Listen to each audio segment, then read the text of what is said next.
Brooklyn Independent Television. Hey, it's a big But will Brooklyn really go for it? Why don't we just agree to disagree? Yeah, that's really gonna fly in Well, that's a Brooklyn. good question. No. Listen. That's exactly the point I wanted to make. I regret to be the one to tell you this, but summer is officially over. You can tell because students are already back at school, the public pools are closed, and the last sequin from Brooklyn's biggest party, the West Indian American Carnival Day Parade, has already been swept from Eastern Parkway.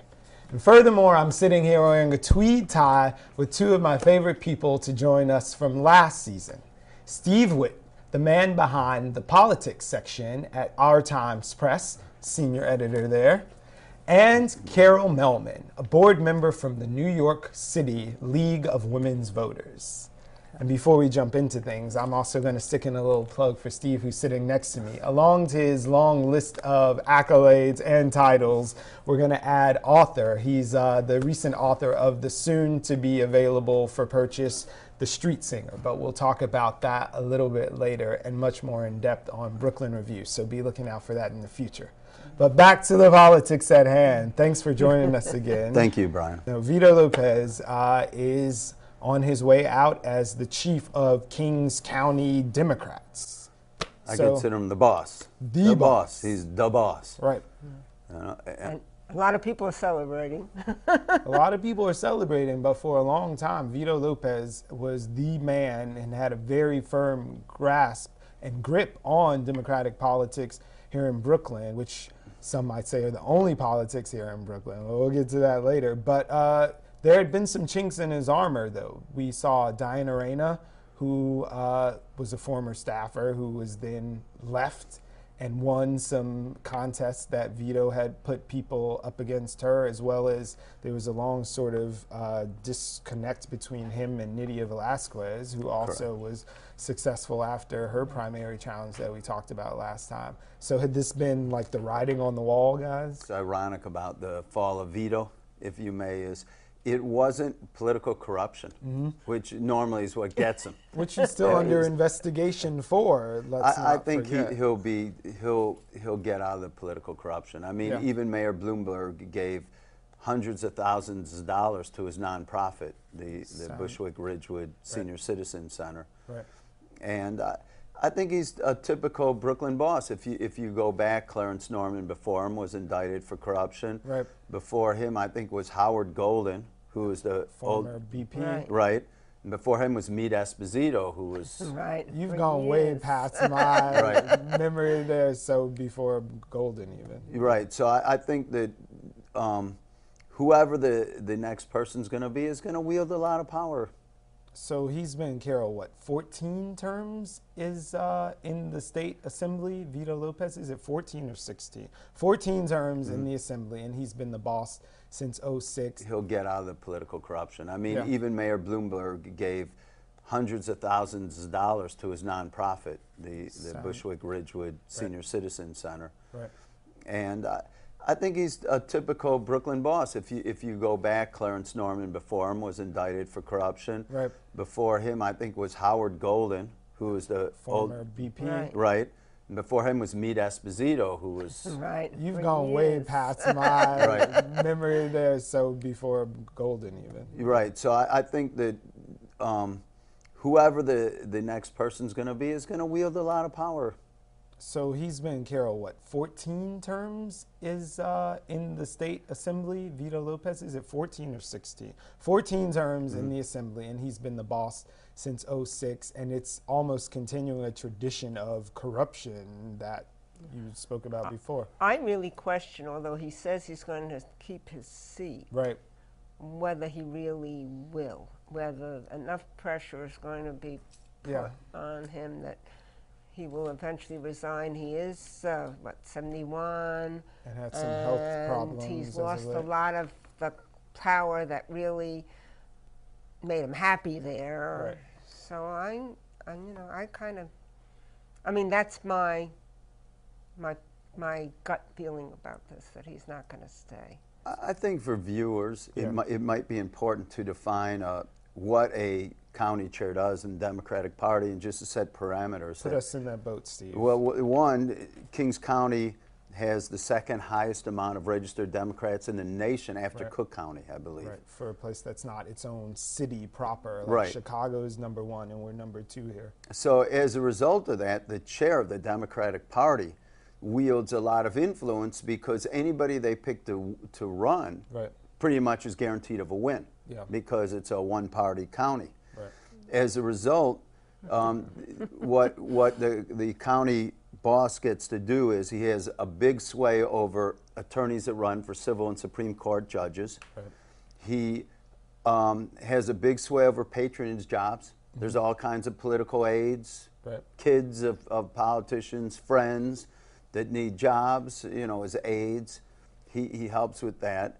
And lastly, the county leader is very strong in steering contracts.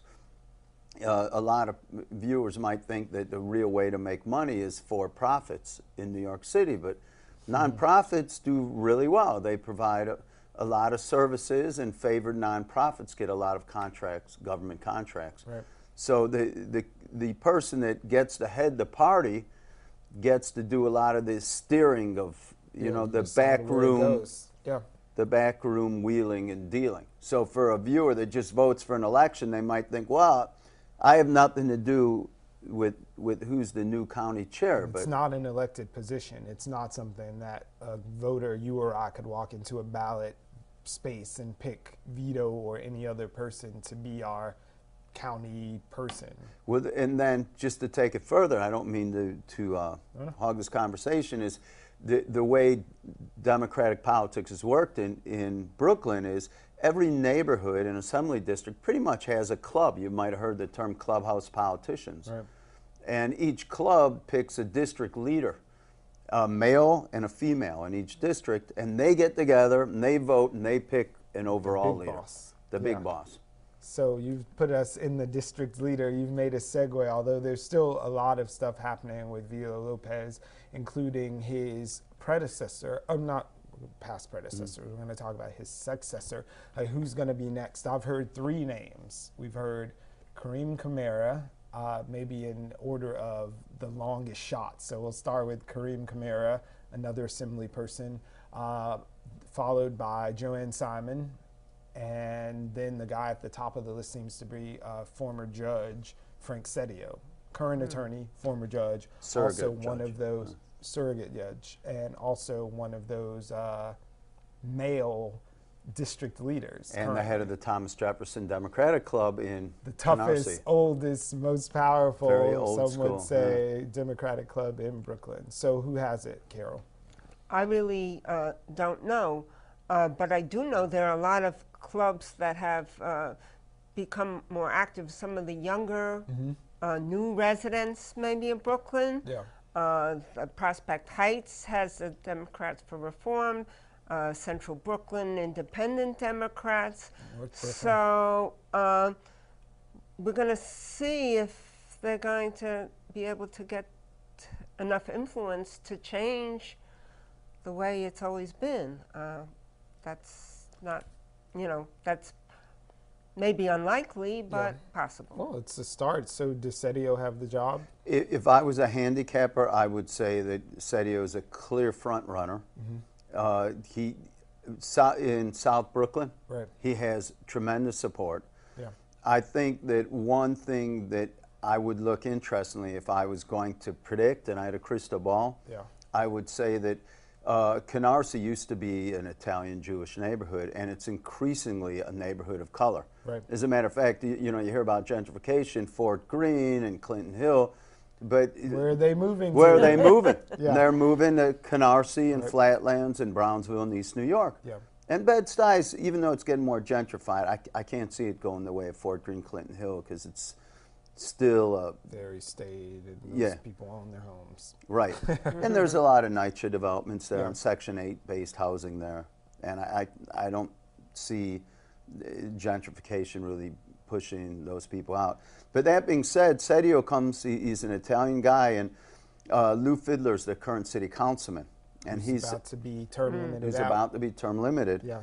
And there's a Haitian American, Mercedes Narcisse, who wants to be the city councilman in a neighborhood now that city councilwoman in a neighborhood that's moved from Italian Jewish to being largely Caribbean and African American. She happens to be a woman of Haitian descent. And her eldest child's godfather is Frank Sedio. Surprise, surprise. And they're friends. They're friends, but I could see a scenario where he cuts a deal with Mercedes, allows her to run.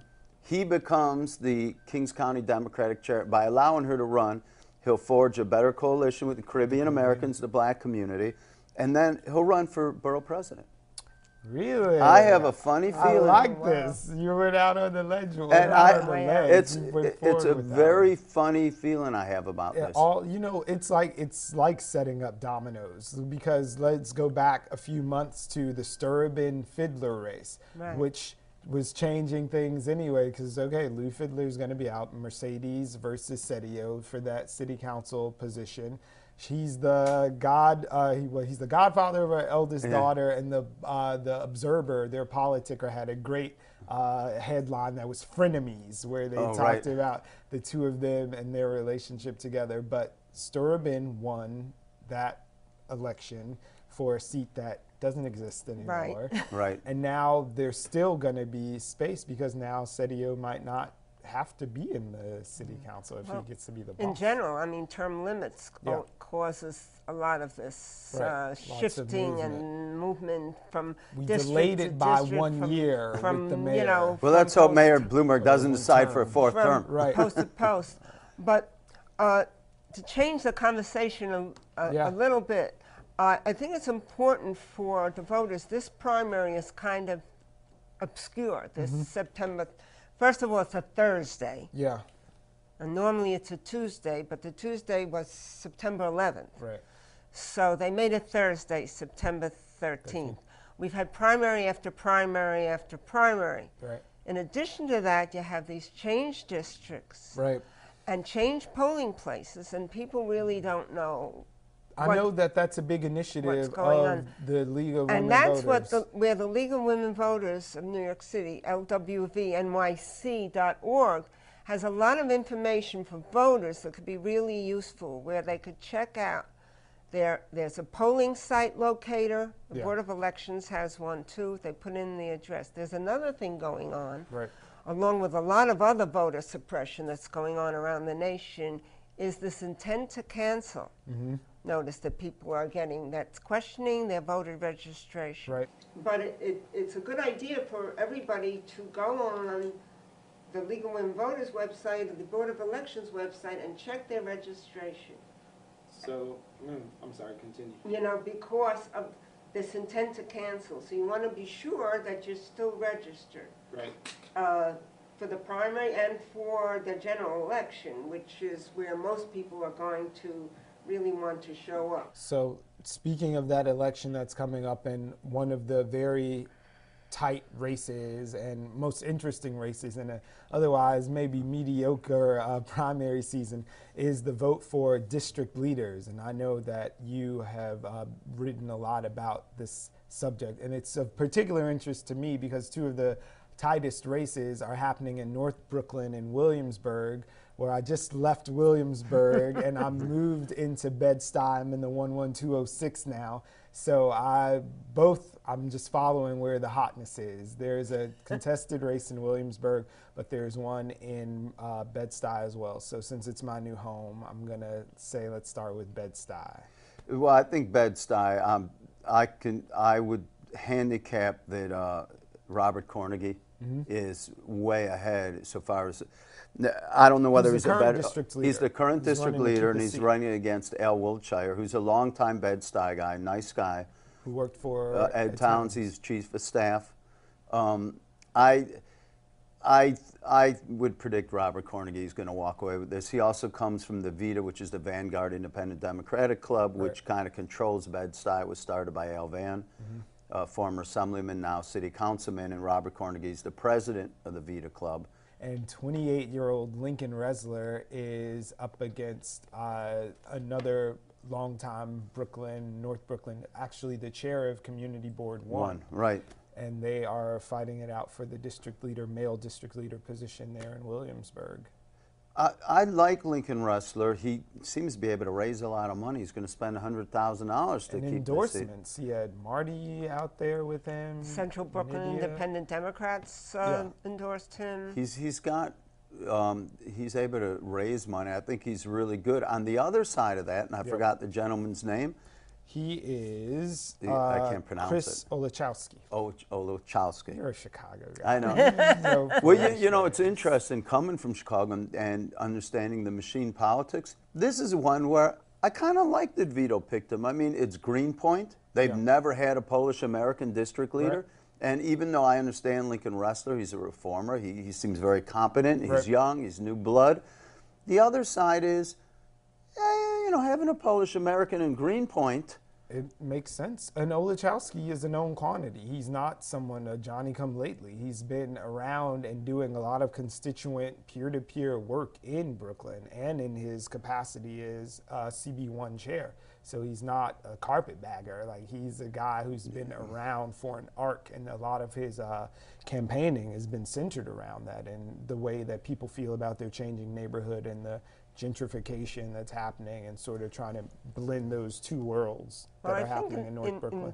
In this particular, I mean, in most primaries, but in this, and maybe all elections, but in this one particularly, with the odd date and all of that, I think who turns out the vote is going to be the determining factor. Yeah, I think voters will win if either one wins on this one. I think Ressler will bring much needed fresh blood and new ideas, and he's got the party behind him. But I think Olachowski, right? However, Olachowski. Yeah. I think if he wins, the Polish Americans deserve a voice. I don't think he'd be bad. He knows the community. So I think this is one where the voters are going to win either way. So speaking of voters winning, Republicans are coming.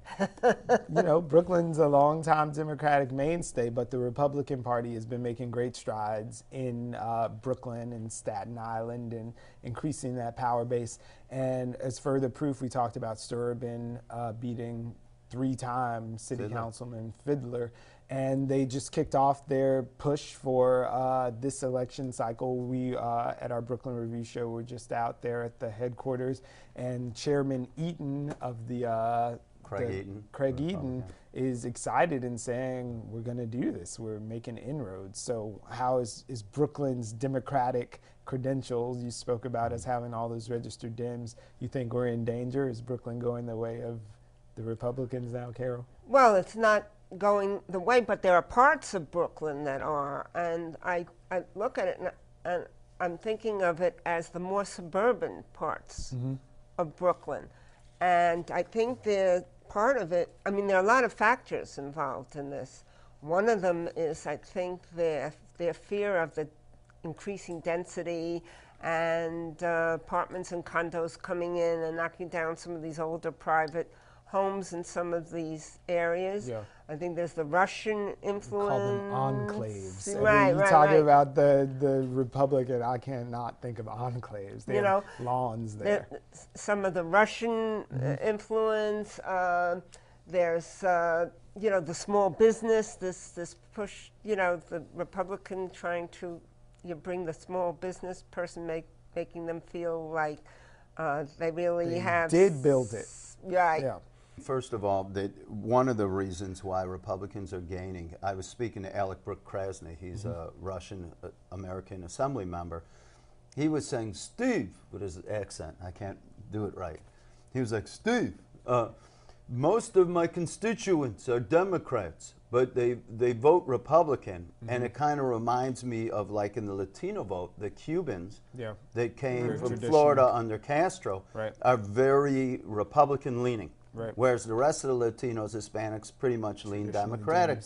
I think it's the same thing with the Russians. They come from a country where they weren't allowed to own their own businesses as much. The opportunity wasn't there, and they came here.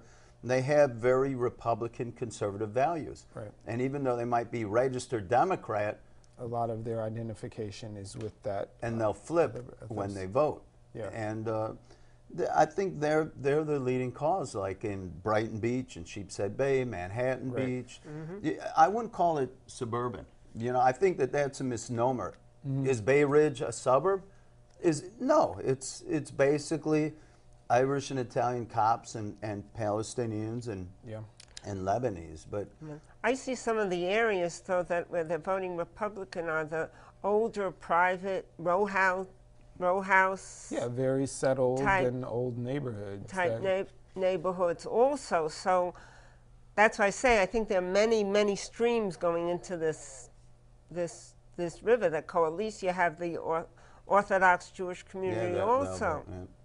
And it's different pockets. Now the question is with where the districts lines are, and you know where these groups would have a majority, because it's different little pockets. So speaking of the districts, we're just at the end of a process where the city council we're at the end of the beginning, where the city council is going to be redistricting city council lines for all of our elected representatives on this level. We're sending our city council people in, and that's 5 different meetings, 1 in each borough, where the process is explained, and there's a sort of primer leading up to how these districts, the process behind it. So that's the first step toward transparency, but how are you guys seeing this process shake out? It's always a fight when we have to change the lines in the city.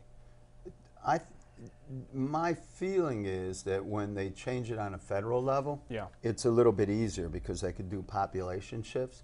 I think in the city, they'll have to do the population shifts from area codes, I guess. And I think the big one is if Lincoln Rustler wins against Stephen Levin in North Brooklyn right there. If they move those lines a little bit, it could go in Diana Reina's or Delans. Yeah, it's like one of these, and this is my former neighbor. I live right there. I always was fond of calling it like a Star Wars outpost bar. There's a very staid, settled Puerto Rican community in like Las Dulces over South Williamsburg, right, that abuts the Hasidic neighborhoods.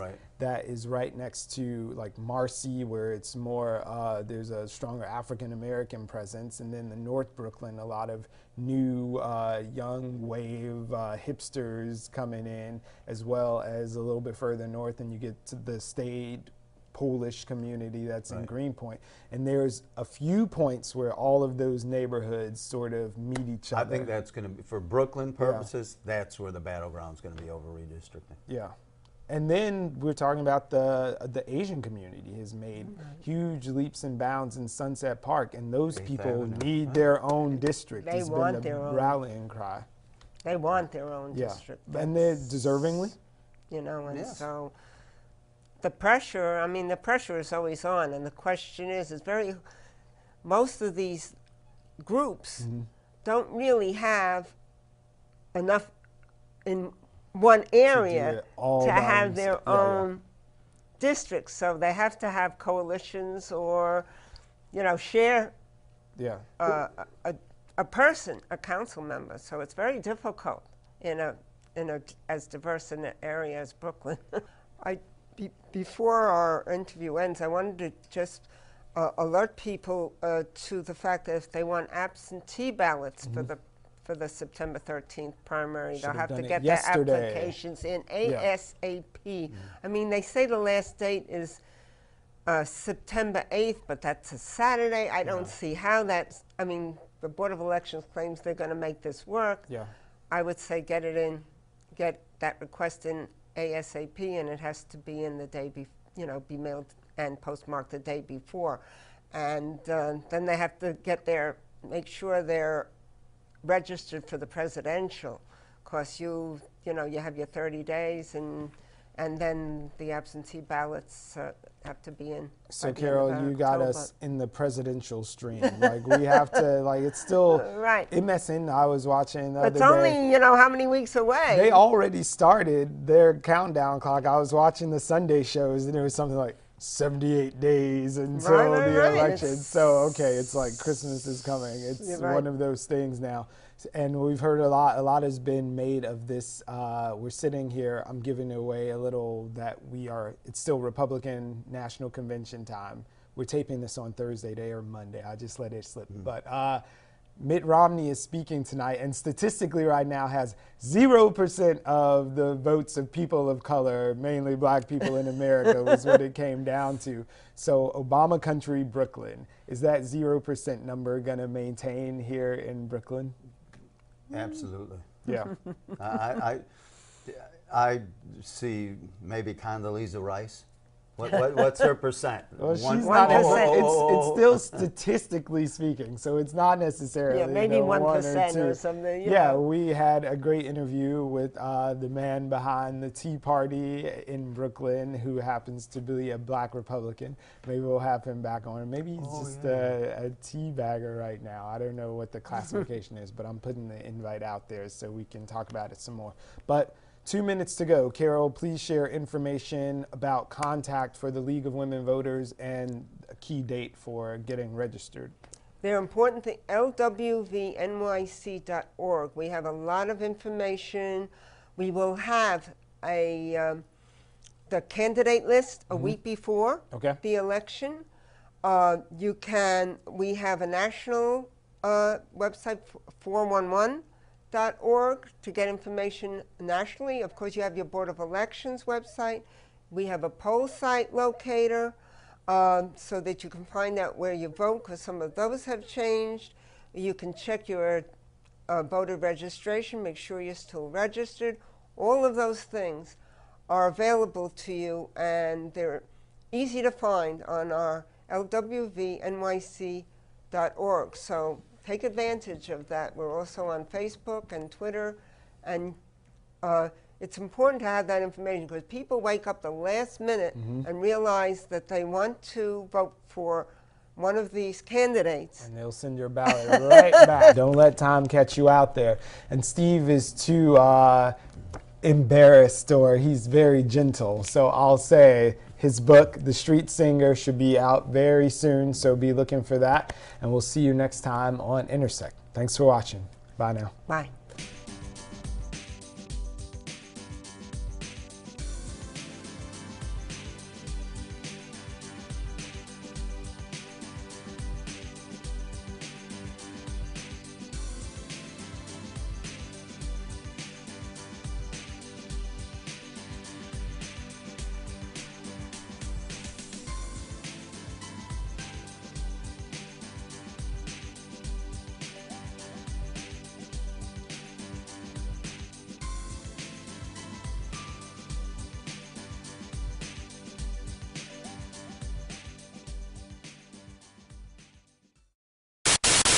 Watch this and other Brooklyn Independent Television episodes online at bricartsmedia.org/BIT.